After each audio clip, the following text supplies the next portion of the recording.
ઓમ શાંતિ શાંતિ શાંતિ. આપણી યાત્રા દોષો એટલે કે વાયુ પિત્ત અને કફ અને દોષોના ગુણો અને ગુણો ઉપર આપણે યત્કિંચિત થોડું ઘણું સમજવા પ્રયત્ન કરીએ છીએ. અને આ ગુણોમાં વાયુના ગુણો વૃક્ષ, લઘુ, શીત, ખર, સૂક્ષ્મ અને ચલ આટલા ગુણો ઉપર થોડું જોયું. પિત્તનો સસ્નેહ ગુણ જે છે એની આપણે વાત કરી કે કોઈ પણ પ્રક્રિયા થાય જો સસ્નેહ સાથે થાય તો બહુ સારું પરિણામ મળે, પણ જેમાં અતિયોગ છે એમાં આ રોગ ઉત્પન્ન કરે. તો સસ્નેહ, તીક્ષ્ણ, ઉષ્ણ,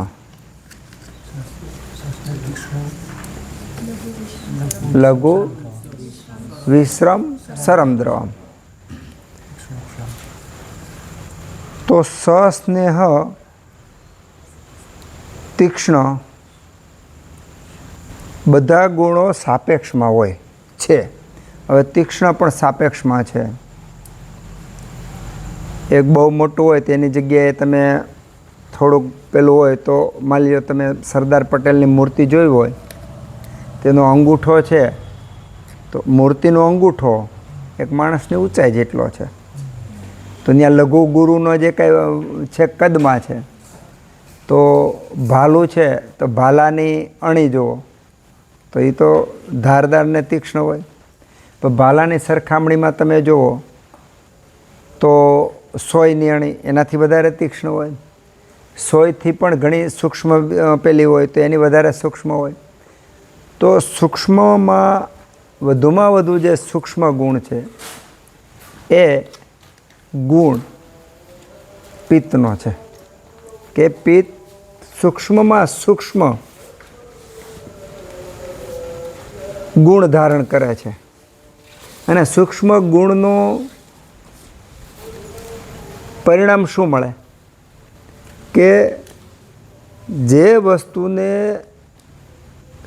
નાનામાં નાના પાઇપની અંદર કે પતલામાં પતલી વેરિકોસિલની અંદર રક્તવાહિની અંદર જે વસ્તુ ન જઈ શકતી હોય એમાં પિત્તના પ્રભાવને કારણે, પિત્તના તીક્ષ્ણ ગુણને કારણે તે છેક સુધી પસાર થઈ જાય.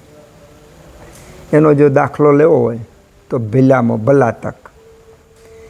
ભીલામો ઉષ્ણ અને તીક્ષ્ણ છે. ભીલામાના ગુણ એટલા અદ્ભુત છે કે આમ દાહક છે, એને અનુભવ ન હોય તો એને અડાય નહીં એવું છે.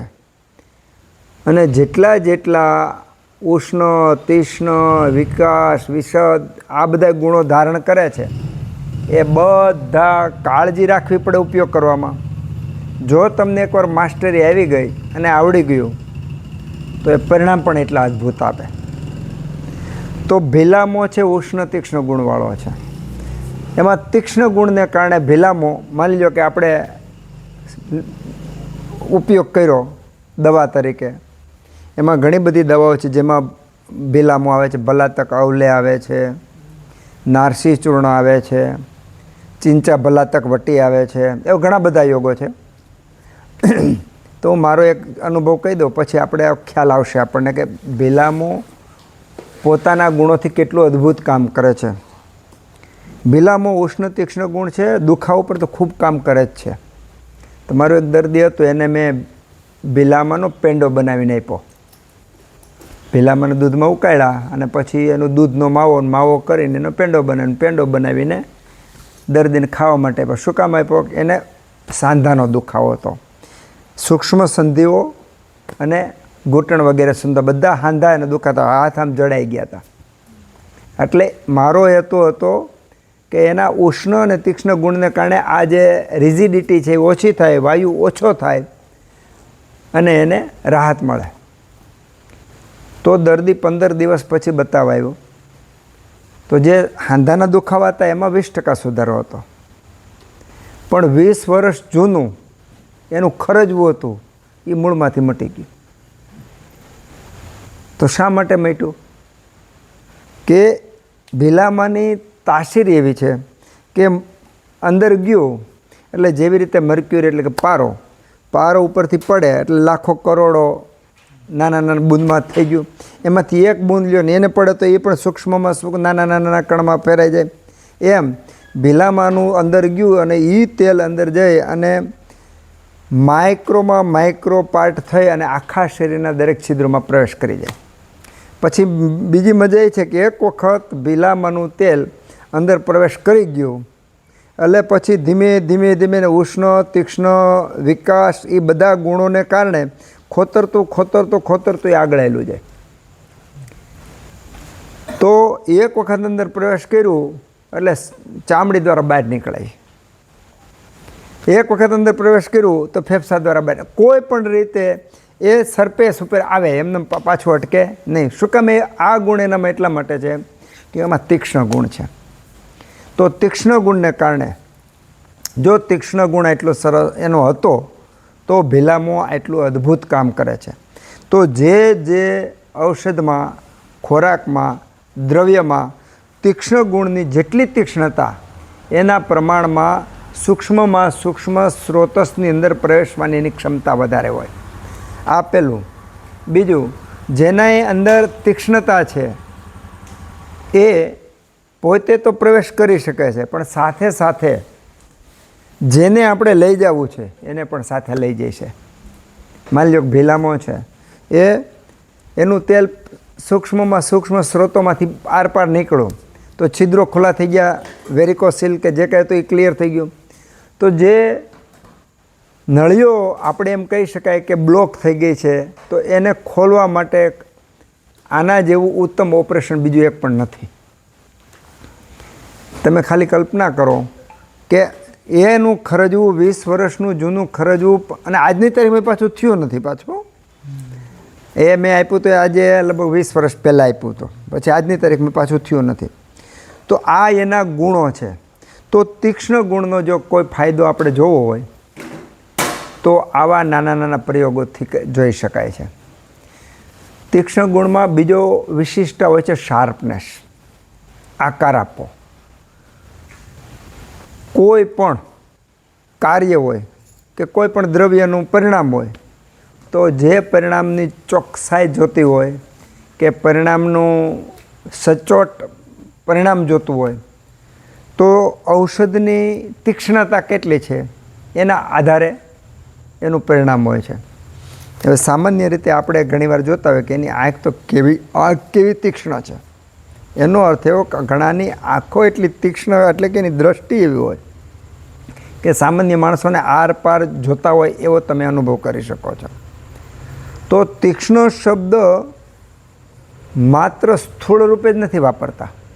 તીક્ષ્ણ શબ્દ ઇન્દ્રિયોના રૂપે પણ વાપરે છે, ઇન્દ્રિયોના કર્મના રૂપે પણ વાપરે છે. પછી વિચારની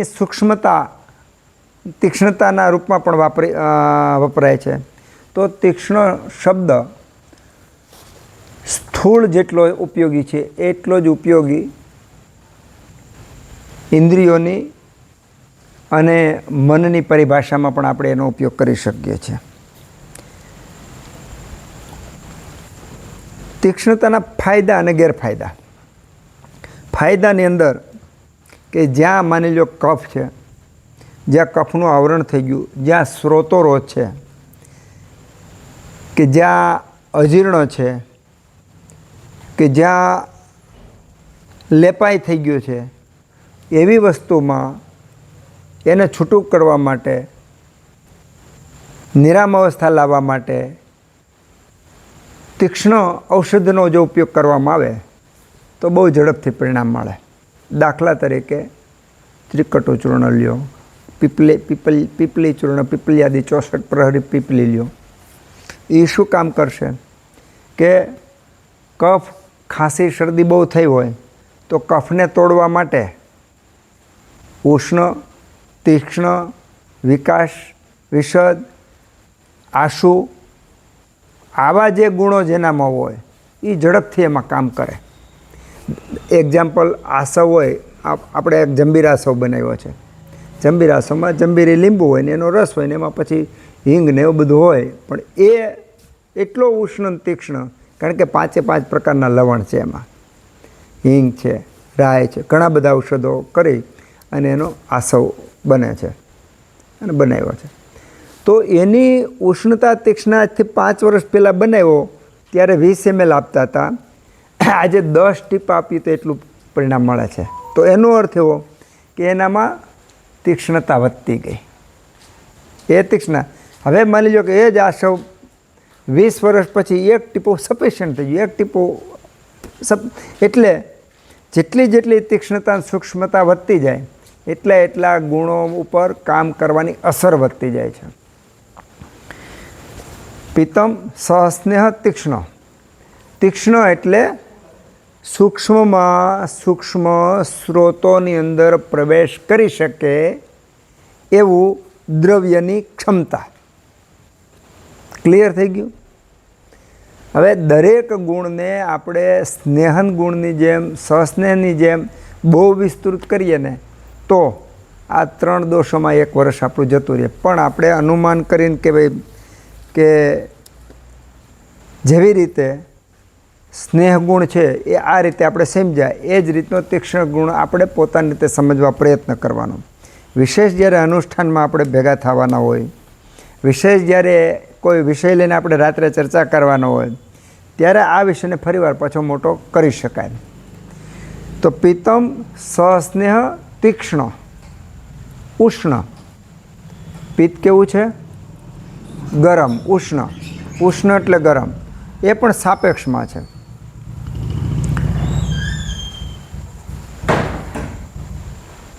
-15 ટેમ્પરેચર હોય એના કરતાં -1 હોય તો 15 કરતાં -1 ઉષ્ણ કહેવાય. -1 કરતાં 5 કરતાં 15 કરતાં 20 કરતાં 30 કરતાં એમ જાય તો એને ઉષ્ણ ગણાય. તો સાપેક્ષની અંદર ગુણો સાપેક્ષની અંદર ઉષ્ણ છે. હવે એક બહુ મોટી મજાની વાત એ છે કે ઔષધ જે છે, દ્રવ્ય છે કે ખોરાક છે, એમાં રસ, ગુણ, વીર્ય અને વિપાક આનાથી કામ કરતા હોય છે. હવે ઉષ્ણ ગુણ સામાન્ય રીતે ઉષ્ણ અને શીત 2 પ્રકારના વીર્ય, એ આપણે આગળ ભણવામાં આવશે. 2 પ્રકારના વીર્ય. તો ઉષ્ણ ગુણવાળી ઔષધિઓ જે છે એ મોટા ભાગે ઉત્તમમાં ઉત્તમ દીપન પાચનનું કામ કરતી હોય છે. કારણ કે આપણા શરીરની અંદર રહેલો જે જઠરાગ્નિ છે, આ અગ્નિને સીધું જો કોઈ બળ આપનાર હોય, પ્રજ્વલિત કરનાર હોય, તો એના ગુણો લઘુ, સૂક્ષ્મ, ઉષ્ણ, તીક્ષ્ણ આ બધા એવા ગુણો છે કે જે અગ્નિના ગુણો છે અને આ અગ્નિ વધારનારા છે. એટલે જ્યારે અગ્નિ મંદ થયો હોય કે જ્યારે શરીરમાં શીતતાની વૃદ્ધિ થઈ હોય, જ્યારે માણસ જે છે એની સર્ક્યુલેશન સિસ્ટમ અંદર મંદ પડ્યું હોય, એ વખતે જો આવા ઔષધનો ઉપયોગ કરવામાં આવે તો એની સારામાં સારી ચિકિત્સા થાય. તો ઉષ્ણ ગુણ શરીરની સ્થૂળ રીતે ઉષ્ણ માટે માની લો કે શૃંગવેર એટલે આદુ. આદુ વિપાકે મધુર છે, સીધું ખાવ તો તીખું છે. મરી એટલે તીખા, એ સીધા તીખા છે, ગરમ જ છે. મરચું એ ઉષ્ણ જ છે, ગરમ જ છે. લસણ ઉષ્ણ, ગરમ જ છે. તો ગરમ ખોરાક જે છે એની સાથે મોટાભાગના આ ગુણો તો હોય જ છે. લઘુ સૂક્ષ્મ ગુણ તો મોટાભાગના હોય જ છે. તો ઉષ્ણ શું કામ કરે? પહેલું જ કામ કરે અગ્નિ ઉપર કામ કરે. આપણા શરીરમાં 13 અગ્નિ રહ્યા. 13 અગ્નિમાં ખાસ તો જઠરાગ્નિ, 7 ધાત્વાગ્નિ, 5 ભૂતાગ્નિ. અગ્નિ શબ્દ, અગ્નિના કાર્યો અને અગ્નિની ઓળખ આપણને આવડી ગઈ એટલે પૂરેપૂરું આયુર્વેદનું જ્ઞાન આપણને મેળવવામાં જરાય વાર લાગતી નથી. કારણ કે સર્વે રોગો અપી મંદાગ્નો, બધા રોગો અગ્નિ મંદ થવાને કારણે થાય છે. તો પિત્તની અંદર રહેલો ઉષ્ણ ગુણ એ શરીરમાં વાયુ પિત્ત કફ જે છે એમાં આ ઉષ્ણ ગુણ જે છે એ પાછો વિરોધી કોનો છે? વાયુ અને કફનો. વાયુ શીત છે, કફ શીત છે, પિત્ત ઉષ્ણ છે. હવે ખરેખર તો એક વખત આપણે એવું સમજવું જોઈએ ટેબલ ઉપર કે સરખા ગુણો કયા, વિરોધી ગુણો કયા. તો વિરોધી ગુણો, આપણે વાત થઈ હતી, વિરોધી ગુણોને કારણે નવા વિકાસને સર્જનો થાય છે અને સરખા ગુણોને કારણે બંધાયેલા રહે છે. મારા ને તમારામાં કાંઈક એવી વિષય છે સરખા ગુણો કે જેના કારણે આપણે જોડાયેલા છીએ. દાખલા તરીકે અત્યારે આપણે આયુર્વેદનું અધ્યયન કરીએ છીએ તો આ અધ્યયનને કારણે આપણે જોડાયેલા છીએ. એક ગુણ એવો છે. એમ પિત્તનો ઉષ્ણ ગુણ એ કફમાંય નથી અને વાયુમાંય નથી. તો પિત્તના ઉષ્ણ ગુણમાં આ બે દોષોના ગુણો વિરુદ્ધ છે. તો જ્યારે કફના ચિકિત્સા કરવી હોય ત્યારે આ ઉષ્ણ ગુણની ઉપયોગ કરો ઔષધોથી તો કફ અથવા વાયુ બંને કંટ્રોલ થઈ શકશે. હવે ઉષ્ણ વસ્તુ આપણા રસોડામાં, આપણા વાતાવરણમાં, આપણા ઘરમાં, આપણી આજુબાજુમાં આ ઉષ્ણ ક્યાં ક્યાં છે? ઉષ્ણ બે રીતે હોય. એક તો અડવાથી ઉષ્ણ હોય અને બીજું એના અસર પરિણામથી હોય. પરિણામ પાછા બે હોય.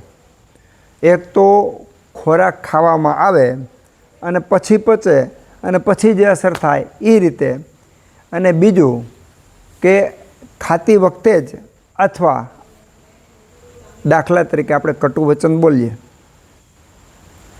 જે કટુ વચન બોલીએ છીએ એના કારણે એક પ્રકારનું વાતાવરણમાં જ વાઇબ્રેશન એવું ઉત્પન્ન થાય છે કે સામેની વ્યક્તિમાં ઉષ્ણતા, ગુસ્સો ઉત્પન્ન થાય છે. એટલે જે ઉષ્ણ ખોરાક આપણે, દૂધ છે, ગરમા ગરમ દૂધ પીધું તો દૂધ ગરમ છે, અગ્નિથી ગરમ કરેલું છે, પણ એની મૂળ પ્રકૃતિ તો શીત છે. બરાબર. હવે આપણે ત્રિકટુ ચૂર્ણ ખાધું તો ત્રિકટુ ચૂર્ણ આમ ગરમ નથી, સ્પર્શથી ગરમ નથી, પણ એના ગુણથી ગરમ છે. એટલે ઉષ્ણ શબ્દ આપણે ગરમ કરેલું જે ટેમ્પરેચરના રૂપમાં પણ જોઈ શકીએ, પછી એના પરિણામના સ્વરૂપમાં જોઈ શકીએ, પછી વિચારના સ્વરૂપમાં. તો આપણે ગુસ્સો કરીએ તો ટેમ્પરેચર આપણું વધી જાય. તમે જોજો, તમે ગુસ્સો કરો છો તો આપણું ટેમ્પરેચર વધી જાય, હૃદયના ધબકારા વધી જાય છે. તો ઉષ્ણનો ઉપયોગ શરીરનું સર્ક્યુલેશન વધારવામાં કરી શકાય. સામાન્ય રીતે આપણને શરદી થઈ હોય એટલે આપણે હળદર, લસણ, આદુ, ફુદીનો આવા ઔષધનો ઉપયોગ કરીએ છીએ. શું કામે? આપણી હજારો જન્મની પેઢીઓથી આપણે ગળહુથીમાં મળેલું છે આ રસોડાના ઔષધો.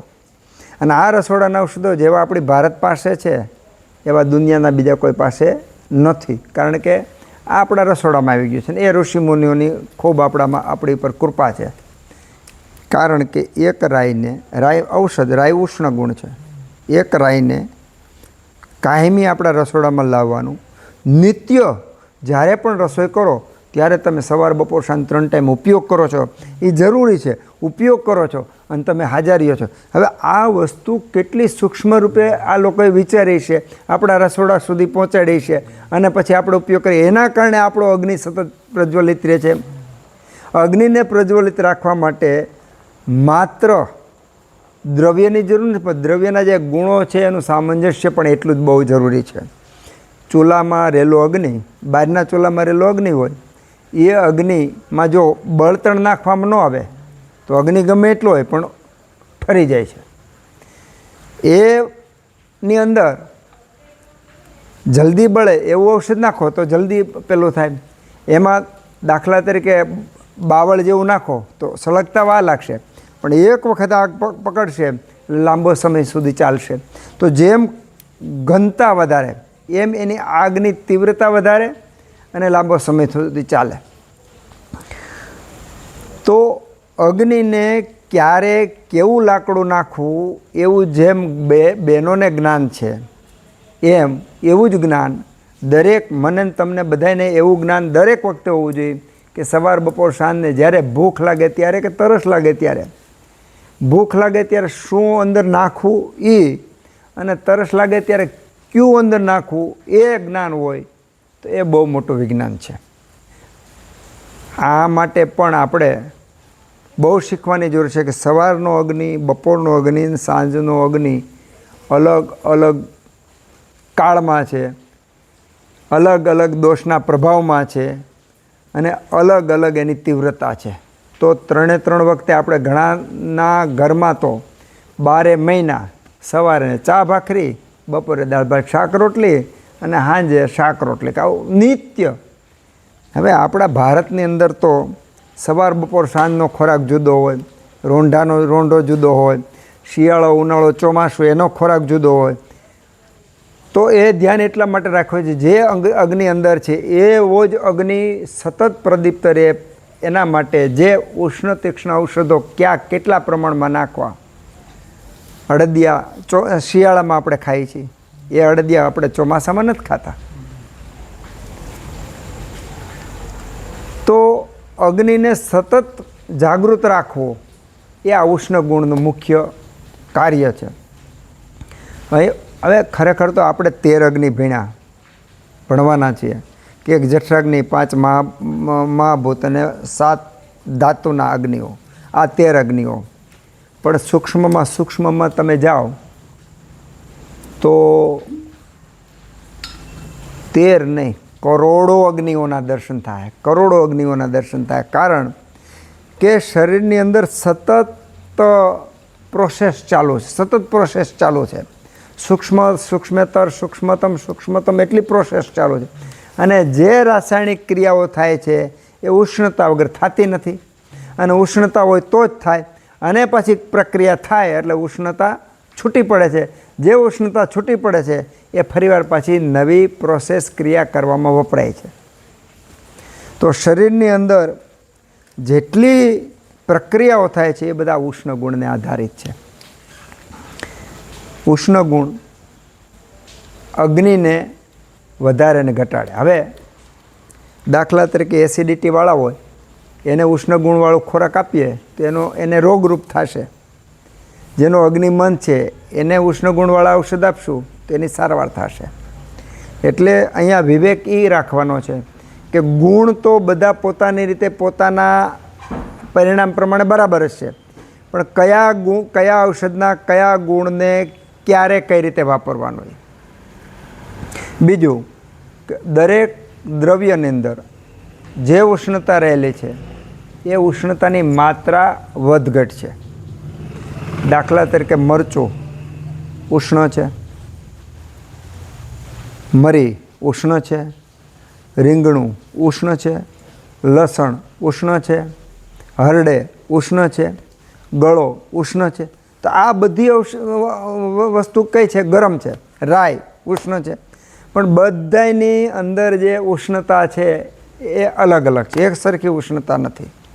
એક સરખી ઉષ્ણતા નથી એટલે દરેકના કામના કાર્યોના વિભાગ અને કાર્યોના પરિણામો પણ જુદા જુદા આવવાના છે.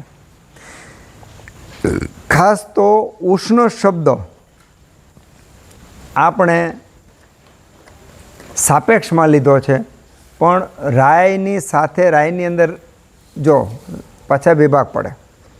રાઈ તેલી છે, મગફળી ઉષ્ણ છે, તેલ ઉષ્ણ છે, તલ ઉષ્ણ છે, એરંડિયું એટલે કે દિવેલ એ ઉષ્ણ છે. તો આ ઉષ્ણ ગુણવાળા તેલી બિયાવાળા હોય કે જેમાં તેલ નીકળતું નથી અથવા બહુ ઓછું છે, એવા ઉષ્ણ ગુણવાળા ઔષધ તમે જુઓ તો એક બાજુ તમને મરચું મળશે, એક બાજુ તમને મરી મળશે. તો આવા બધા ઔષધો એવા છે કે જેમાં તેલનું પ્રમાણ નથી અને ઉષ્ણ. તો જેમાં તેલનું પ્રમાણ છે એમાં હવે આપણે પેલો આગળ જો એમ સ્નેહ ગુણ આવ્યો. આમ તો આ ઉષ્ણગુણ, સ્નેહ સાથેનો ઉષ્ણગુણ, સ્નેહ વગરના ઉષ્ણગુણવાળા બે દ્રવ્યો લઈ લો, તો જ્યાં વાયુ પર કામ કરવાનું છે અને જ્યાં ઉષ્ણતા લાવી છે ત્યાં સ્નેહ સાથે જ આવવાનું. જ્યાં વૃક્ષ ગુણ છે અને જ્યાં ઉષ્ણતા લાવી છે ત્યાં સ્નેહ તૈલી પદાર્થ વાપરવાના. અને જ્યાં અતિ સ્નિગ્ધતા છે, દાખલા તરીકે ખાંસી, શરદી, ઉધરસ, અતિ સ્નિગ્ધતા હોય અને ત્યાં ઉષ્ણતા લાવી હોય તો ત્યાં વૃક્ષદ્રવ્યો ઉષ્ણ અને વૃક્ષદ્રવ્યો લાવવાના. આપણા પંચકર્મની અંદર વમન, વિરેચન ને બધું કરીએ, એમાં વમન કરવા માટેના જે યોગો છે, વિરેચન કરવા માટેના યોગો છે, એ એક યોગ નથી કે બધાને મદનફળ પીપલી વચ્ચે આપવું, એવું બધું એવું નથી. આપણે સ્નેહપાન કરાવીએ તો ખાલી ઘીથી સિદ્ધ કરીને ઘૃતપાન કરાવીને એવું નથી. પંચકર્મ તો બહુ મોટું વિજ્ઞાન છે. એમાં આ વિચાર લીધો છે કે સ્નિગ્ધ ઉષ્ણ, વૃક્ષ ઉષ્ણ બધામાં આવશે, પણ સ્નિગ્ધ ઉષ્ણ, વૃક્ષ ઉષ્ણ. સ્નિગ્ધ ઉષ્ણ ક્યાં વાપરવાનું? કે જ્યાં વૃક્ષતા છે, જ્યાં વાયુ પ્રધાન છે, જ્યાં વૃક્ષતા છે, ત્યાં તમારે વાયુને કંટ્રોલ કરવા માટે સ્નિગ્ધનો વાપરશો. કે જ્યાં સ્નિગ્ધ છે ત્યાં આપણે ઉષ્ણનો ઉપયોગ કરવો હોય તો વૃક્ષ અને ઉષ્ણનો ઉપયોગ કરવાનો છે. તો ઉષ્ણ ગુણ જે ગુણની સાથે રહેલો છે એ ગુણની સાથે રહી અને એ ગુણના પ્રભાવની સાથે રહીને કામ કરે છે. દરેક ગુણોની આ વિજ્ઞાન છે. તો ઉષ્ણ નુકસાન પણ કરે, ઉષ્ણ ફાયદો પણ કરે. જો આ રીતની વિચારણા કરવામાં આવે તો બહુ ઠંડી લાગી હોય અને ઉષ્ણતાની જરૂર હોય તો તમે ગરમ પાણી પીવો તો પણ ઠંડી ઉડી જાય, ગરમ ખોરાક ખાવ તો પણ ઠંડી ઉડી જાય, સીધો ગરમ આગ છે આમ તાપો તો પણ ઠંડી ઉડી જાય, અને ગરમ ધાબળો ઓઢો તો પણ ઠંડી ઉડી જાય. પણ જે સીધો અગ્નિનો સ્પર્શ થાય અને જે ઠંડી ઉડે એવી બીજે ઠંડી ઉડશે નહીં, કારણ કે ત્યાં એના પ્રકારો પડે, જુદા પડે છે. એટલે ઉષ્ણ ગુણની સાથે સાથે કઈ જગ્યાએ, ક્યારે, કઈ રીતે ગુણ આનો દ્રવ્યનો ઉપયોગ કરવો છે એના આધારે આપણે વિભાગ કરી શકીએ. સામાન્ય રીતે આપણા શરીરની અંદર 7 ધાતુ છે: રસ, રક્ત, માંસ, મેદ, અસ્થિ, મજ્જા અને શુક્ર. એમાં પિત્ત જેમાં પ્રબળ હોય એવી કઈ ધાતુ છે? રક્ત ધાતુ. કે રક્ત ધાતુમાં ઉષ્ણતા છે અને ઉષ્ણતાને કારણે, જો હવે મૂળ વાત આપણી ત્યાં આવે છે કે ઉષ્ણતાને કારણે સતત 24 કલાક સર્ક્યુલેશન ચાલે છે. બીજા સૂક્ષ્મ બીજા ગુણો છે જ, પણ આ ગુણ ન હોય તો શક્ય જ નથી. શરીરની અંદર જેવી રીતે કોમ્યુનિકેશન હોય, એકબીજાનું કોમ્યુનિકેશન હોય, એ રીતનું શરીરની અંદર સર્ક્યુલેશનનો જે પ્રભાવ જે છે એમાં 7 ધાતુમાં વધુમાં વધુ સતત શરીરમાં કચરો બહાર કાઢવાનો હોય તોય ભલે, પાચન અંદર વિટામિન લેવાના હોય તોય ભલે, કોઈ પણ પ્રક્રિયા હોય તેમાં વધુમાં વધુ જો અસરકારક હોય તો રક્ત ધાતુ. અને રક્ત ધાતુ છે એમાં વિશેષ કરીને પિત્ત રહેલો છે. એટલા માટે સુશ્રુતાચાર્યે રક્તને ચોથો દોષ માન્યો છે. વાયુ, પિત્ત, કફ એ તો છે, પણ રક્તની પણ ચિકિત્સા બહુ વિશેષ પ્રકારમાં એણે ઊંડાણમાં લખી. ખરેખર તો એમણે પણ સ્વીકાર્યો કે ખરેખર તો 3 દોષ જ છે, પણ રક્તને સામાન્ય રીતે ગણી શકાય એવું નથી. પણ વાયુ, પિત્ત અને કફ 3 દોષોથી જ રક્ત બને છે. પણ રક્તનો પ્રભાવ એવડો મોટો છે, રક્તનું કાર્ય એવડું મોટું છે કે એને વિશેષ કરી અને અલગ રીતે સુશ્રુતે ખૂબ એની પર પ્રકાશ પાડ્યો છે સુશ્રુત સંહિતાની અંદર. એટલે જ્યાં જ્યાં શીતતા દૂર કરવી હોય, જ્યાં જ્યાં સર્ક્યુલેશન વધારવું હોય, કે જ્યાં જ્યાં પ્રક્રિયા એટલે પ્રોસેસ કરવી હોય, જ્યાં જ્યાં વિકાસ કરવો હોય, ત્યાં ત્યાં ઉષ્ણ ગુણની જરૂર છે. આ ઉષ્ણ ગુણ જ્યાં જ્યાં જશે ત્યાં ત્યાં અગ્નિને વધારશે. ઉષ્ણનું કામ શું છે? અગ્નિને વધારવાનું. ખરેખર તો આપણે દર્શન પરીક્ષાથી અને ચિત્તથી માણસના ચહેરા, આંખો, ચામડી, વાળ, ચાલ આ બધાથી આપણને વાયુ, પિત્ત, કફનું તો ઘણીવાર ખબર પડી જાય, પણ એની અંદર રહેલો અગ્નિ એ કેવો છે એ ખબર નહીં પડે. દર્શન સ્પર્શન પ્રશ્નેહી 3 પ્રકારની પરીક્ષા કરવાની છે. એક દર્શનથી, એટલે હું તમને જોઉં છું, તમે મને જોવો છો દર્શનથી, પછી સ્પર્શથી, પછી સ્પર્શ કરીને, અને ત્રીજું છે પ્રશ્ન પૂછીને. 3 રીતે ઊંડી તપાસ કરો એટલે આપણે પાક્કા નિદાન ઉપર આવીએ. હવે સામાન્ય રીતે આપણે કોઈને જોઈએ તો દર્શનથી ખ્યાલ નહીં આવે કે ગરમ છે કે ઠંડુ છે, પણ જેવો તમે સ્પર્શ કરશો ને એટલે શરીરની ઉષ્ણતા કે શીતતાની ખબર પડશે. તો જે લોકો પિત્તવાળા છે એના શરીરમાં સામાન્ય રીતે એનું શરીર ગરમ હોય, તો સીધું આપણને ખબર પડે છે કે આમાં પિત્ત વધારે છે. હવે અડવાથી જ ખબર પડી જાય પિત્ત વધારે. નાડી વૈદ્ય સામાન્ય રીતે નાડી હાથમાં લઈએ એટલે પહેલું શું કામ કરે? આપણી સામું જોવે. આપણી સામું જોઈ આવે એટલે દર્શન પરીક્ષા થઈ ગઈ. પછી સ્પર્શ પરીક્ષા. આયુર્વેદ તો એવડો મોટો ખજાનો છે કે ખાલી દર્શન પરીક્ષાથી પણ આપણને આર પર ઘણું બધું જ્ઞાન મળે. તો સ્પર્શથી તો ખૂબ બધું મળે. સ્પર્શ કરીએ એટલે પહેલાં તો આપણને નાડી જોવા મળશે, પણ બીજું તરત આપણે સ્પર્શથી ઠંડુ છે ગરમ છે એ ખબર પડશે. હવે ઠંડુ ગરમ ખબર પડશે પછી ચામડીમાં વૃક્ષતા કેટલી છે, સ્નિગ્ધતા કેટલી છે, આ જોવાથી ખાલી એટલું બોલે ને ભાઈ આ ઠંડુ હોય તો સામાન્ય રીતે એનામાં કફ વૃદ્ધિના લક્ષણો બધા હોય અને બોલવા માંડે કફ વૃદ્ધિના, તો બધું આ પડે. અહીં ઉષ્ણતા છે તો પિત્ત વૃદ્ધિના લક્ષણો, પિત્તના રોગો બોલવા માંડે તો દર્દી બોલવા માંડે કે આ બધું આવું છે. પછી આ જે નાડી છે એની ગતિ અને આ વૃક્ષતા એ બધી જોવે અને વાયુના ગુણો બોલવા માંડે તો દર્દી બોલવા માંડે હા. આયુર્વેદને જેવી રીતે સફરજનને કોઈ પણ બાજુથી તમે બટકું ભરો તો તમને મીઠું જ લાગે, એમ આયુર્વેદમાં કોઈ પણ એક વિષય ઉપર તમે ઊંડા વયા જાઓ એટલે પૂરેપૂરો આખો આયુર્વેદ આપણને શીખવા મળે છે. તો શરીરમાં ઉષ્ણતા કે શીતતા છે એના આધારે પણ આપણે ખૂબ બધો અભ્યાસ કરી શકીએ છીએ. એટલે પિત્તમ, સસ્નેહ, તીક્ષ્ણ, ઉષ્ણ. ઉષ્ણ એટલે ગરમ. હવે ગરમ શબ્દ આવ્યો એટલે આપણે ખાસ તો આહાર ઉપર આપણે 2 મિનિટ વાત કરી લઈએ કે આપણે પહેલાં તો આહારમાં રસોઈ શા માટે બનાવીએ છીએ? કારણ કે અગ્નિનો સંયોગ આપીએ, શા માટે રસોઈ બનાવીએ છીએ? અને રસોઈ બનાવેલી કેટલા સમયમાં જમવી જોઈએ? પહેલાં તો આદિમાનવના ઇતિહાસમાં આપણે જઈએ તો એ લોકોને કદાચ રસોઈ કરતાં નહીં આવડતું હોય, પણ એ લોકોનો ખોરાક એ વખતે ઉષ્ણ તીક્ષ્ણ હતો.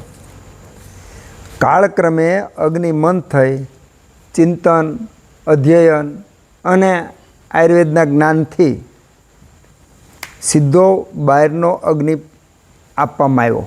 કોને આપવામાં આવ્યો? ખોરાકને. દાખલા તરીકે કોઈ પણ વસ્તુ શેકીને પછી ખાય તો એ પચવામાં હળવી થઈ જાય. અમારી પાસે જ્યારે દર્દી આવે તે પાચન ઓછું હોય પણ એ વિસ્તારમાં રહેતો કે ઘઉં જ ખાતો હોય. ઘઉં ખરેખર તો નિત્ય ગોધૂમ શબ્દ લેખોત્સરક સાહિત્યની અંદર નિત્ય ખાઈ શકાય એવા જે લિસ્ટ છે એમાં ગોધૂમ એટલે ઘઉં છે. ઘઉં નિત્ય ખાવા જ જોઈએ, કારણ કે એનામાં સ્થિરતા, સ્નિગ્ધતા, શક્તિ, બળ બધા ગુણો એમાં રહેલા છે. પણ જેનામાં અગ્નિમંથ છે એ ઘઉં પચાવવા માટે સક્ષમ ન હોય તો એમાં શું કરવું પડે કે ઘઉંને શેકી નાખવાના. ઘઉંને શેકી એટલે બહારથી આપણે અગ્નિ આપ્યો, ઘઉંને શેકી નાખ્યા, પછી એનો લોટ કરો તે પચવામાં હળવા થઈ ગયા. એનાથી ને હજી વધારે હળવું કરવું હોય તો ઘઉંને શેકી નાખ્યા, પછી એનો લોટ કર્યો, પછી રોટલી બનાવી, રોટલીને ફરીવાર પાછું સીધા અગ્નિમાં શેકો એટલે હાવ હળવી થઈ ગઈ. તો અગ્નિના સંયોગથી દ્રવ્ય આહારને આપણે લઘુ બનાવી શકીએ. તો રસોઈ બનાવવાની જરૂર શા માટે પડી? પહેલું, ખાસ તો આપણે પાચન એટલે અગ્નિ ઉપર આપણા ઋષિમુનિએ વિશેષ ધ્યાન આપ્યું છે કે આપણી અંદર રહેલો જે અગ્નિ છે એ અગ્નિ સતત નિયમિત રીતે ચાલે તો ને માત્ર તો જ યોગ્ય વિકાસ થાય, યોગ્ય બળ બુદ્ધિ પરાક્રમ આવે અને યોગ્ય જીવન જીવે અને પૂરી ઉંમર સુધી જીવે, લાંબુ આયુષ્ય જીવે. જો અગ્નિ બગડે, અગ્નિ મંદ થાય તો રોગો આવે અને આયુષ્ય ટૂંકું થઈ જાય, ગમે ત્યારે વિનાશ પામે. હવે બીજું એક રહસ્ય ભેગું કહી દો. એક અમર થવું એના માટેનું એક સૂત્ર છે.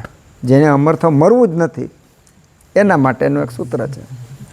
થઈ શકાય, હું બોલું એ તમે પાલન કરો એટલે અમર થઈ જાઓ. અને એક મૃત્યુનું સૂત્ર છે કે મૃત્યુ ક્યારે આવે ને શા માટે આવે. વાયુનું અનુલોમન હોય અને અગ્નિ સ્તંભ હોય ત્યાં સુધી મૃત્યુ આવે જ નહીં. વાયુ અનુલોમન હોય એટલે જેવો જે રીતે જેમ વાયુની ગતિ હોય છે એમ હોય અને અગ્નિ સ્તંભ હોય ત્યાં સુધી મૃત્યુ આવે જ નહીં. અને જો આનું રહસ્ય સમજાઈ ગયું, અગ્નિને વાયુને હરખો રાખવાનો, એટલે માણસ કોઈ દી મરે નહીં. આ અમરતાનું સૂત્ર છે.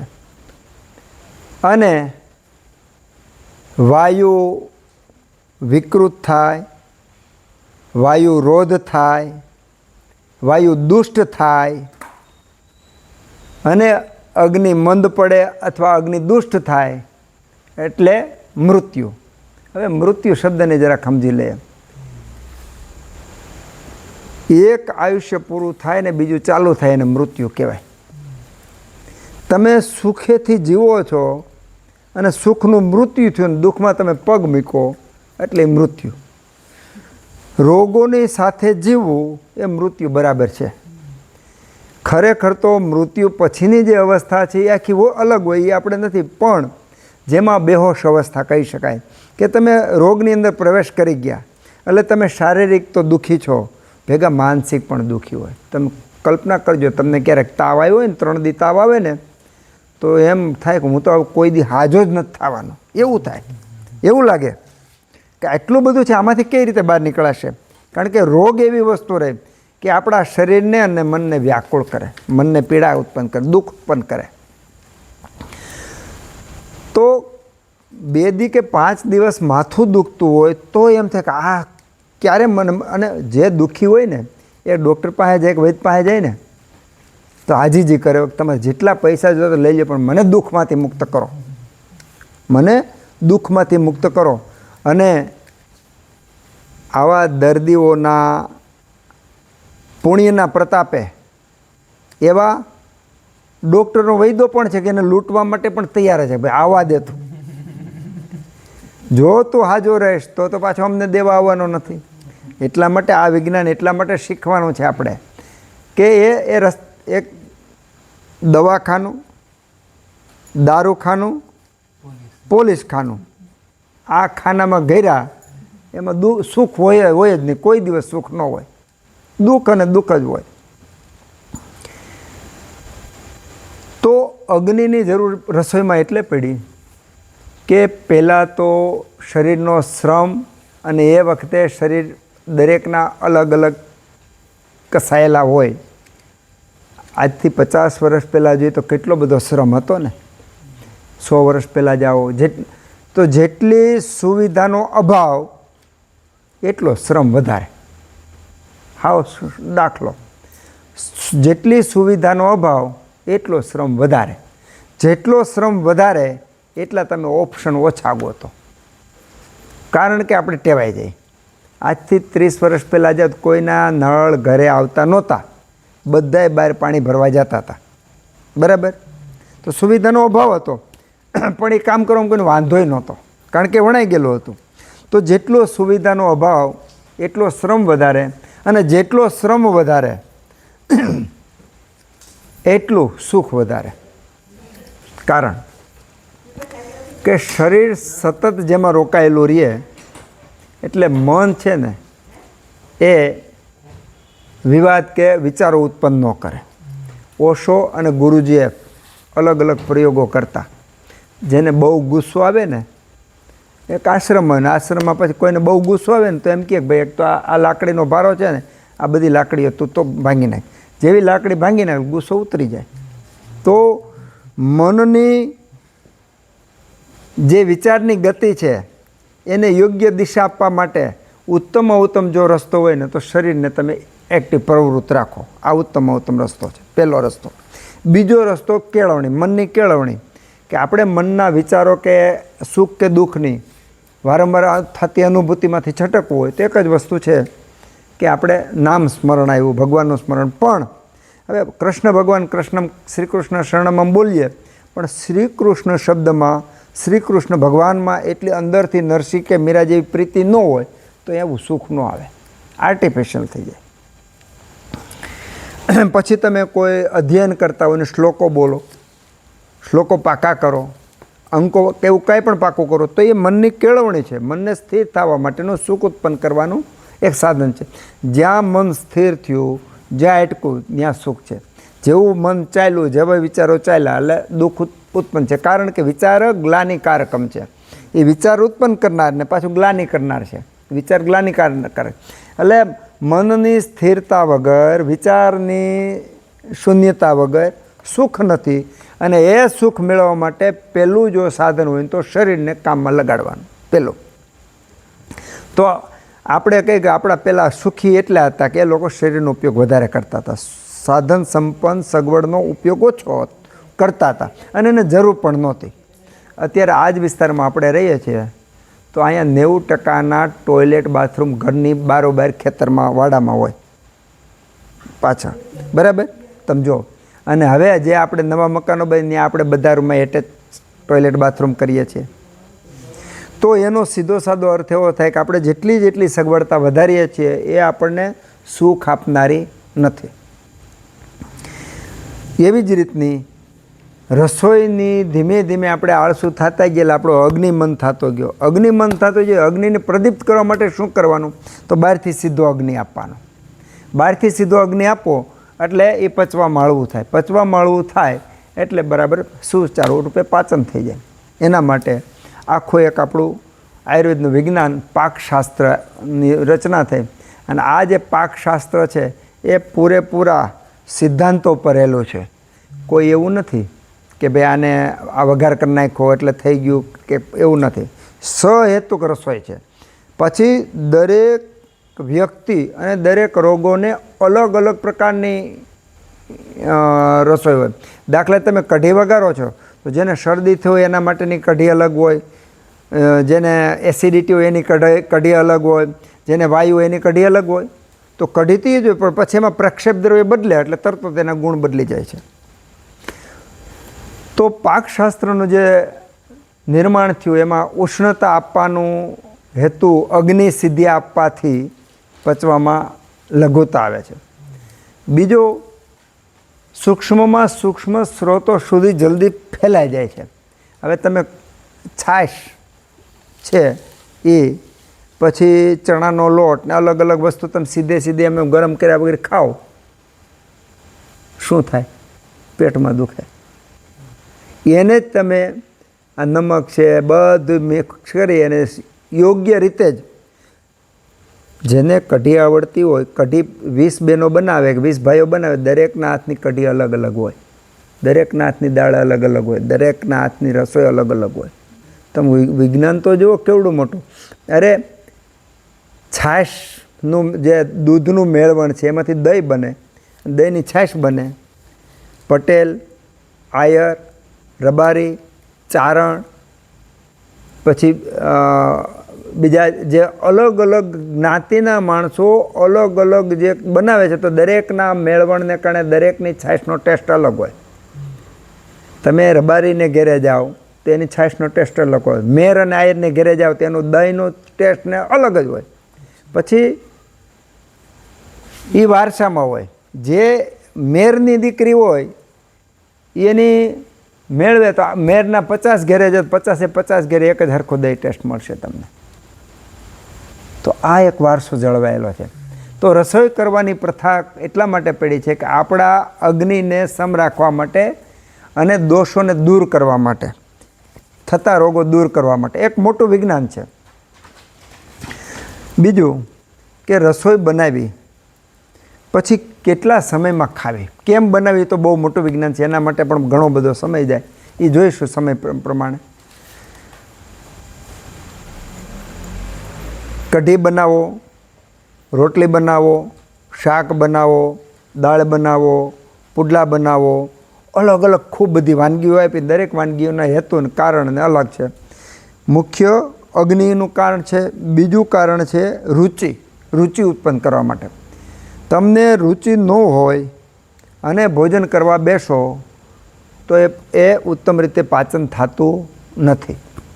તો રુચિ ઉત્પન્ન કરવા માટે, રુચિ ઉત્પન્ન થાય એવા વઘારો. હવે ત્યાં માની લ્યો કે દાળ વઘારાય અને અહીંયા સુગંધ આવે, એટલે જેવી રીતે નિયમિત ઘંટે વગાડવામાં આવે ને કૂતરાને ખવડાવવામાં આવે ને એમાંથી અંતઃસ્રાવો છૂટા પડે, એમ અહીંયા બેઠા બેઠા ભૂખ લાગે. વઘાર ન્યા થયો હોય, અહીંયા ભૂખ લાગવાનું ચાલુ થાય અને હાડાબારે થાળી આવે એટલે બરાબરની રસોઈ કરવા જમવાની મજા આવે કે ન આવે. તો એક તો અગ્નિ.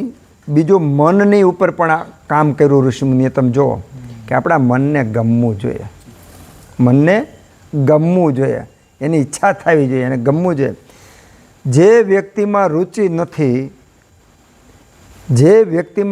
નથી, જેમાં અરુચિ છે, એવું કહી જેમાં જે વ્યક્તિ અરુચિથી ભરેલો છે એ વ્યક્તિ આ પૃથ્વી ઉપર જીવે છે પણ એને કોઈ લાભ નથી. ફરી વાર બોલું, જે વ્યક્તિને અરુચિ છે એ વ્યક્તિ એના જીવનમાં એને આનંદ હોતો જ નથી.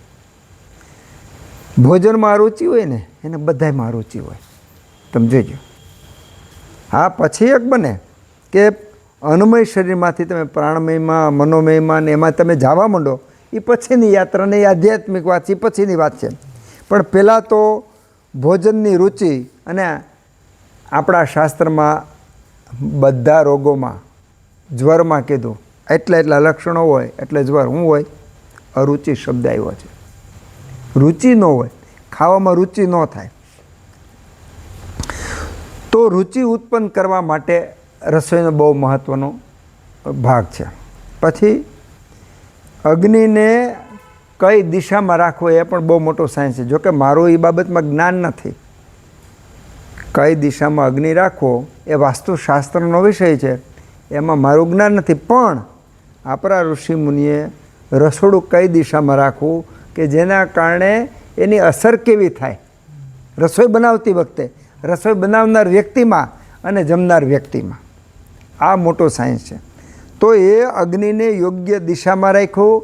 એ અગ્નિ પહેલાં તો કેવું હતું કે લાકડાથી ચૂલો પેટાવતા, રસોઈ થઈ જાય એટલે માથે રાખ ઢાળી દેતા, ફરી વાર કર્યું તો હલાવીને પાછા નાખે એટલે પછી પાછો ચૂલો ચાલુ. અખંડ દરેક ઘેરે અખંડ અગ્નિ ચાલુ રહેતો. આ પણ એક આપણું જાણવું છે. દરેક ઘરે સતત અગ્નિ હાચવેલો રહેતા. જે ઘરે સતત અગ્નિ હાચવેલો રહેતા હોય એ વ્યક્તિ ગમે ત્યારે રસોઈ કરી શકતા હતા. એમ આપણા શરીરમાં અગ્નિ સતત જાળવેલો હોય તો આપણે ગમે ત્યારે ખોરાક ખાઈ શકીએ, ગમે ત્યારે કામ કરી શકીએ અને ગમે એટલું બળ પ્રાપ્ત કરી શકીએ. પણ અગ્નિ હાચવેલો હોય તો. ઋષિમુનિઓએ જે આપણી પરંપરા કરી છે કે સીધી અગ્નિથી રસોઈ બનાવી, એમાં પ્રકારો આપ્યા છે. દાખલા તરીકે તમે લોખંડના વાસણમાં કરો, માટીના વાસણમાં કરો, તાંબાના વાસણમાં કરો. સોનાનું તો અત્યારે નામ લેવાય એવું નથી, પણ કેવા વાસણમાં કરો છો પહેલું, પછી અગ્નિ. બાવળનો અગ્નિ અલગ હોય, આંબલીનો અગ્નિ અલગ હોય, છાણાનો અગ્નિ અલગ હોય. તો કયા પાક માટે કેટલી તીવ્રતાવાળો અગ્નિ જોઈએ છે એના આધારે ઋષિમુનિએ લાકડા આપ્યા. જેમાં વધારે તીવ્રતા હોય એમાં આંબલીના, બાવળના, સાગના એવા લાકડાનો ઉપયોગ છે. જેમાં ઓછી તીવ્રતા હોય એમાં દાખલા તરીકે નાના આપણે એરંડો, નાન તેને એવા બધા હોય, એવા પછી ઓલો ટેટુ એના જેવા હોય, એવા દ્રવ્યો વાપરો તો બહુ ભડકો થાય પણ એટલી તીક્ષ્ણ અગ્નિ ન હોય. તો જેમાં જેટલી તીક્ષ્ણતાની જરૂર હોય એમાં એવા લાકડાઓનું પણ વિધાન છે. તો પાકશાસ્ત્ર છે એક બહુ મોટું સાયન્સ છે, સમજવાની જરૂર છે. અને એ પાકશાસ્ત્રમાં રસોઈ બનાવ્યા પછી ક્યાં સુધી ખાઈ શકાય. હું આજથી લગભગ 2007માં એક વખત અત્યાર સુધીમાં અહીંથી આગળ ગયો હતો ગોવા. તો ગોવા હું જમવા બેઠો ને, મારા મિત્રને ગયો જમવા બેઠો ને, તેને પંખોને બધું બંધ કરી દીધું. મેં કેમ બંધ કર્યું? મેં કે રસોઈ ઠરી જાય, જોઈજો. મેં એટલે હવે આપણે તો કાંઈ રસોઈ ઠરી જાય ક્યાં સુધી હચવેલ. તમે જો ગરમા ગરમ રસોઈ ખાવી જોઈએ, રસોઈ ન ઠરે એટલે પંખો બંધ કરી દીધો. તો હવે આપણે આમાં શીખવાનું છે કે રસોઈ બનાવેલી કેટલીક વારમાં ખાઈ લેવી. પહેલાં તો 30 મિનિટ, બનેલી રસોઈ 30 મિનિટમાં ખાઈ બેસ્ટ. 30 મિનિટમાં ખાય એ બેસ્ટ. રાહુલભાઈ એવા હતા, આપણે બીજે ગાયની વાછડી મૂકવા આવ્યા હતા. એ કે મેં મારા દાદાને જિંદગીમાં કાયમ માટે મારા દાદીમાં ગરમા ગરમ રોટલી આપે અને ગરમા ગરમ રોટલી ખાય, એ એક રોટલી ઉતારે અને એ ખાય.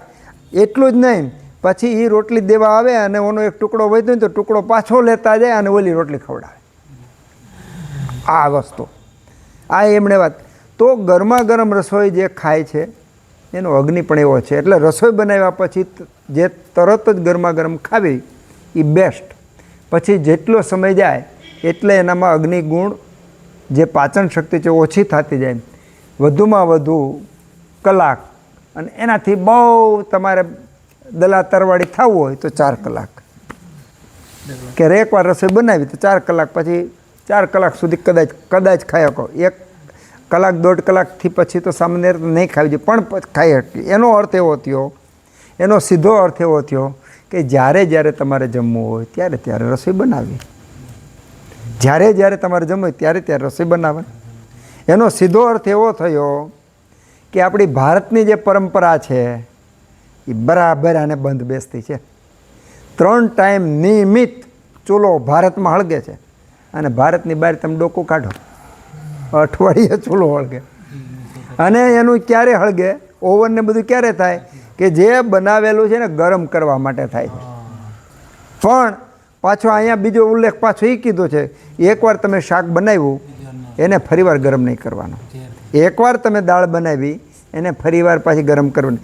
એનો સીધો અર્થ એવો થયો કે ગરમ કરવું પડે એટલો કાળ વ્યતીત જ નહીં કરવાનો. તમારે ગરમ કરવું પડે એટલો કાળ વ્યતીત જ કરવાનો નથી. જે વ્યક્તિ આ પ્રમાણે રસોઈ કરે છે, જે વ્યક્તિ આ રીતે જમે છે, એને વૈદ્ય કે ડૉક્ટર પાસે જવું પડતું નથી. કારણ કે મૃત્યુ એની પાસે નથી આવતું, અગ્નિ એનો રહે. અને જેનો અગ્નિ બરાબર હોય, જેનો વાયુ અનુલમન હોય, એને રોગ તો આવવાનો નથી, મૃત્યુ તો આવવાનું નથી, રોગ નથી આવવાનો. એટલે મને તો એટલી ઘણીવાર તો ચિંતન કરતાં એવું થાય કે એટલું બધું આપણને એટલું બધું દીધું કે આપણે કાંઈ બુદ્ધિ હાંકવાની જરૂર નથી. જેમ કીધું એમ કરવા માંડવાનું છે. હવે બ્રાહ્મણ મુહૂર્તમાં ઉઠવાનું, આટલું કામ કરો, કરવાનું, આવું ખાઓ, ખાવાનું, આમ કરો, કરવાનું. બુદ્ધિ ન વાપરીએ તો પણ આમાં આપણને ઋષિમુનિઓએ એટલું બધું આપી દીધું છે. કદાચ આપણામાં તર્ક બુદ્ધિ હોય, જિજ્ઞાસા હોય, ચિંતનથી, અભ્યાસથી આપણે નવું જાણીએ ખરું, પણ ગમે એટલું તમે જાણશો ને તો એ આની અંદર સિદ્ધાંતો ચાલે. તો રસોઈ બનાવવાનું કારણ આપણા અગ્નિને, આપણી રુચિને જાળવવા માટે અને સંસ્કાર આપવાના. સંસ્કારો એ ગુણાંતરાધાનમ.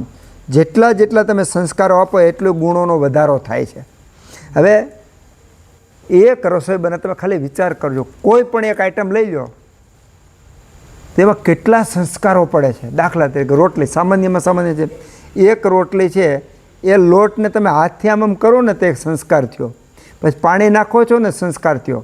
તો આ સંસ્કાર થયો. પછી તમે એને વણો છો એ સંસ્કાર થયો.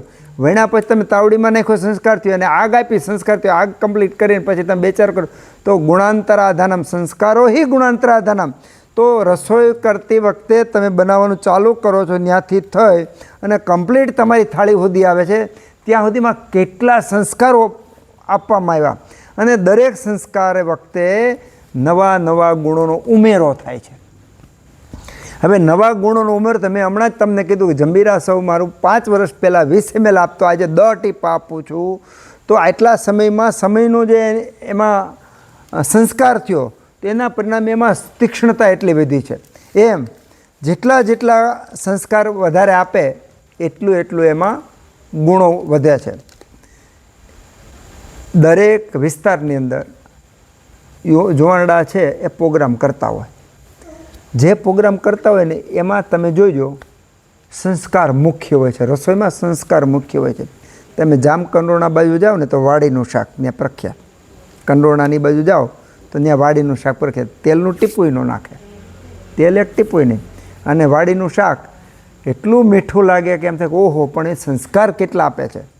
એમ તમે દાળ બનાવતા હોય, કઢી બનાવતા હોય, ખીચડી બનાવતા હોય, શાક બનાવતા હોય, તો દરેક વખતે એટલા બધા સંસ્કારો આપવામાં આવે છે અને સહેતુક આપવામાં આવે છે. એ તો આપણને જ્ઞાન નથી કે આપણે રાઈ મેથીથી શું કામ વધારી છે. એ તો આપણને ખબર નથી કે દાળને આપણે મરચાંથી શું કામે વઘારવું પડે. એવો પ્રશ્ન થવો જોઈએ ને તમને કે આપણે શાકમાં મરચુંથી વઘાર કરવો જોઈએ દાળને. કોઈ દીધો આમાં લવિંગ ને બધું નાખો વઘારમાં, દાળમાં, કઢીમાં નાખો છો, શાકમાં નથી નાખતા. આપણને પ્રશ્ન થવો જોઈએ કે આમાં શું કામ નથી કરતા. આપણે ચા બને, ચામાં કેમ લવિંગનો છમકારો નથી દેતા? પ્રશ્ન થવો જોઈએ ને. આપણે ખરેખર નાના બાળક જેવા હોય તો સદા સુખી હોય. નાના બાળક જેવા રહેતા નથી એટલે સદા દુઃખી. આની પહેલાં આપણે વાત થઈ હતી કે જ્યાં સંવેદના ગઈ ત્યાં સુખ ગયું. સંવેદના 1 સેકન્ડમાં લાખો કરોડો સંવેદનાઓ આપણા શરીરમાંથી સંવેદના લેતા ભૂલી ગયા એટલે સુખ ગયું. તો આ જિજ્ઞાસા આપણી ગઈ છે. તો રસોઈ એક બહુ મોટું વિજ્ઞાન છે. રસોઈ બન્યા પછી ગરમ ન કરવું પડે ત્યાં સુધીમાં જમી લેવું એ એનો કાળ છે. હવે વાત રહી અગ્નિની. તો આ અગ્નિને આપણે જાળવવા માટે દરેકનો અગ્નિ અલગ હોય. ઘરમાં 5 વ્યક્તિ છે તો 5 વ્યક્તિના અગ્નિ અલગ અલગ છે. કોઈની વાયુ પ્રકૃતિ, કોઈની કફપિત્ત છે, કોઈની ત્રિદોષ અલગ છે. પછી કોઈને શરદી ઉધર થયા, કોઈને ઝાડા ઉલટી થયા, કોઈને પેટમાં દુખે છે અને કોઈ વાંધો જ નથી.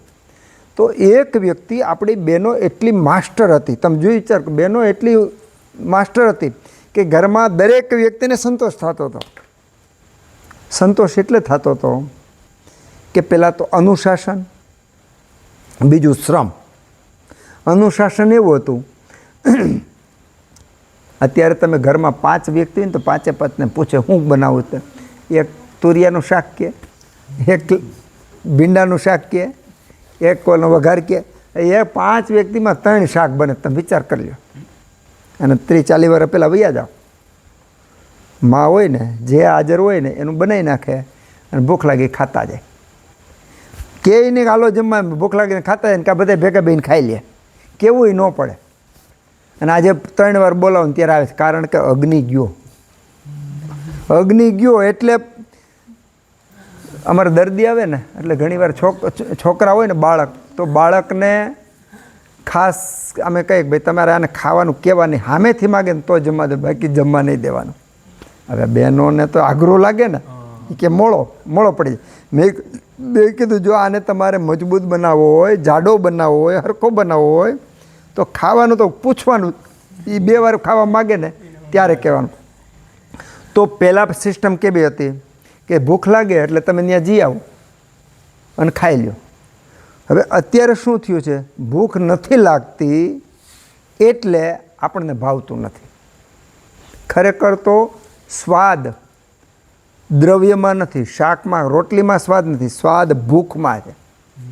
તમે જોઈજો, તમે કોઈકની ક્યારેક તમને અમુક રોટલીનો સ્વાદ એવો લાગ્યો ને તમને આવો તો સ્વાદ કોઈ દી ખાઈ તો જોયો નથી, અમુક શાક ને અમુક, પણ એ ખબર નથી તે દી ભૂખ એવી, તે દિવસે ભૂખ એવી હતી. તો આપણે આ રસોઈ અને રસોઈનો કાળ, પહેલાં તો ટાઈમે જ્યારે ખાવું હોય ને ત્યારે રસોઈ થવી જોઈએ. એનો બીજો ફાયદો શું થાય? આળસ જતી રહે. ગરમા ગરમ રસોઈ બને તો આળસ જતી રહે. ગરમા ગરમ રસોઈ ખાઈ તો રોગ જતા રહે. ગરમા ગરમ રસોઈ ખાઈ તો એના ગુણ પણ બળ, બુદ્ધિ અને શક્તિ, પાચન બધું વધે છે ગરમ રસોઈ જમવાથી. તો અગ્નિનો સંયોગ કરવાથી રસોઈ સુપાચ્ય થાય છે, સુરુચિ ઉત્પન્ન થાય છે અને જલ્દી પચે છે, વાયુનું અનુલોમન થાય છે. એટલે ઉષ્ણ ગુણ પિત્તનો ખાલી રસોઈમાં જ નથી, આપણા શરીરમાં, આપણા વિચારમાં તમે અમુક વિચારો એવા કરવા માંડો તો શરીરમાં ગરમી ઉત્પન્ન થઈ જાય.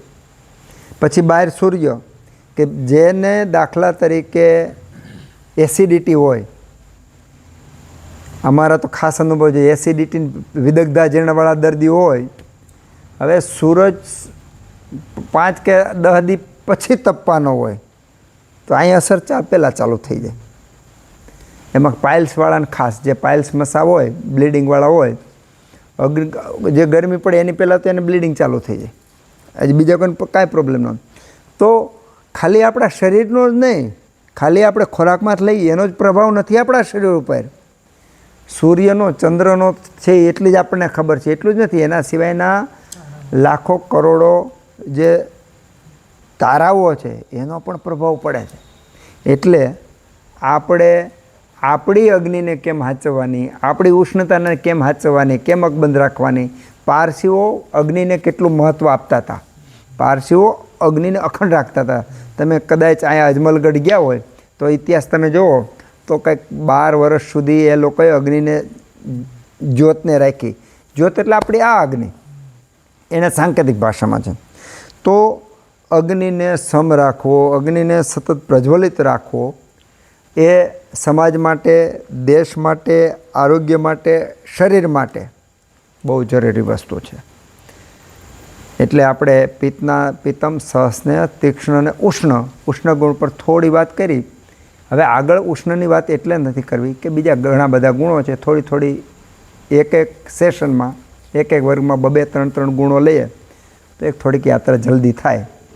ઓમ સહનાવવતુ સહનૌ ભુનક્તુ સહ વીર્યમ કરવાવહે તેજસ્વિનાવધીતમસ્તુ મહાવિદ્વિષાવહે.